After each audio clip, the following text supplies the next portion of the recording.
Jamie Malonzo, good news, paglalaroin na versus SMB. Pero ano nga ba talaga ang dahilan kung bakit hindi ito nakapaglaro kontra Terra Firma? So dito nyo nga malalaman.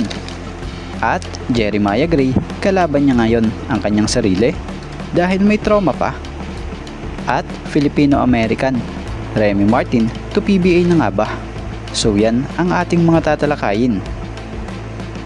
So speaking of Remy Martin, siguro naman kahit kayo kilala nyo ang Filipino-American na ito na may dugot pusong Pinoy. Noon pa man sa mga nagiging game nga nito, lagi nitong bit-bit at nakakabit sa kanya ang bandera ng Pilipinas. Proud talaga siyang may lahing Pinoy. So marami ang nakakakilala kay Remy Martin dahil sa husay at mga napatunayan niya rin dito habang naglalaro noon sa US. So si Remy Martin nga po 2022 NBA undrafted na kung saan napadpad ito sa paglalaro niya patungong Europa. So nito nga lang may pumutok na bali-balita na bumisita di umano raw si Remy Martin dito sa Pilipinas. May mga nagsasabi na baka raw ito isasali na sa paparating na PBA draft. So lumabas nga po ang linaw patungkol dyan. Pumunta si Remy Martin dito sa bansa hindi para ayusin ang mga papeles para mag-qualify sa PBA draft, kundi ang pagpunta pala niya at pagbisita dito sa Manila para sa charity work at syempre para rin raw yung mga kaibigan at yung pamilya. So walang katotohanan yung mga kumakalat na balita na ito raw di umanong si Remy Martin sasali di umano sa paparating na PBA draft. Pero may iniwan namang mensahe itong si Remy Martin na ayon pala rito, the PBA will be a nice fallback. So kumbaga ang PBA hindi niya tinatalikuran. So ibig sabihin nun, may chance kumbaga siguro. Pero ang plano nga raw ngayon talaga nitong si Remy Martin ipagpatuloy pa rin ang kanyang paglalaro overseas. Siya nga po pala si Remy Martin magpahanggang ngayon nga po hindi pa rin nawawala ng pag-asa na balang araw makakapaglaro at makakapagsuot pa rin siya ng Gilas Pilipinas National Team jersey. So ganito pala talaga ka-proud si Remy na may lahi talaga siyang Pinoy. At about naman tayo dito sa patungkol kay Jamie Malonzo. So batay sa pinakitang latest report dito kay Jamie Malonzo is expected to suit up for the PBA Philippine Cup sa laban kontra Beermen ngayong gabi, Friday. Nagaganapin nga po sa Araneta Coliseum.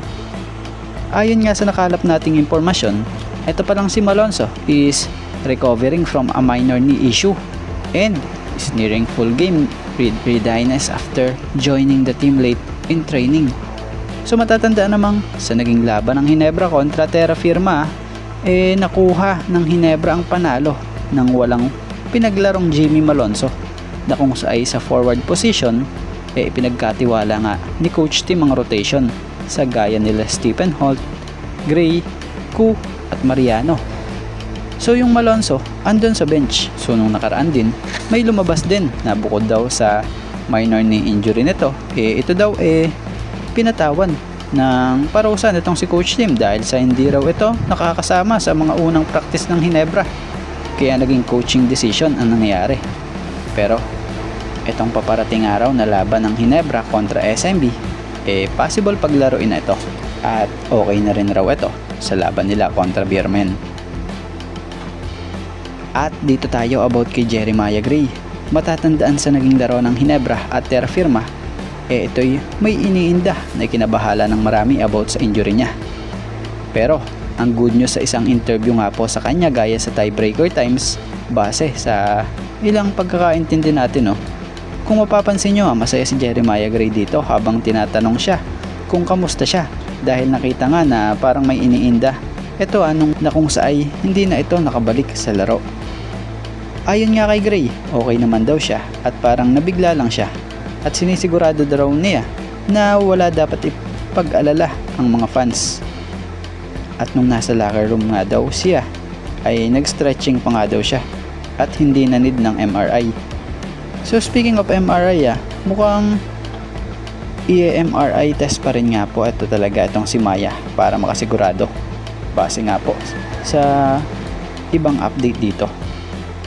So base sa opinion natin dito about sa nangyayari kay Jeremiah Gray, Siguro may halong trauma pa ito. Kita nyo naman yung naging impact sa kanya talaga. Ikinabahala at ikinatakot niya na kung sa ay mangyak-ngyak pa nga siya, di ba? Biruin mo naman or biruin mo ba naman kung babalikan mo yung pangyayari noon. Dati grabe yung sigaw niya dahil sa sakit. Tapos nito lang sa debut game niya sa 49 season ng Philippine Cup, kakabalik-balik nga lang talaga niya. Talaga namang nabahala siya. At maging mga fans nabahala rin dahil sa pag-enda niya muli sa kanyang tuhod. So kung titingnan mo sa ngayon, no, sarili niya ang kalaban niya rito. Kumbaga parang may trauma pa siya Pero sana kumbaga malagpasan niya ito at makabalik siya sa dati niyang kondisyon. Dahil napakagaling din naman talagang player na to kung tutuusin. So sa ngayon mukhang good sign naman po dahil okay naman daw siya ayon kay Maya.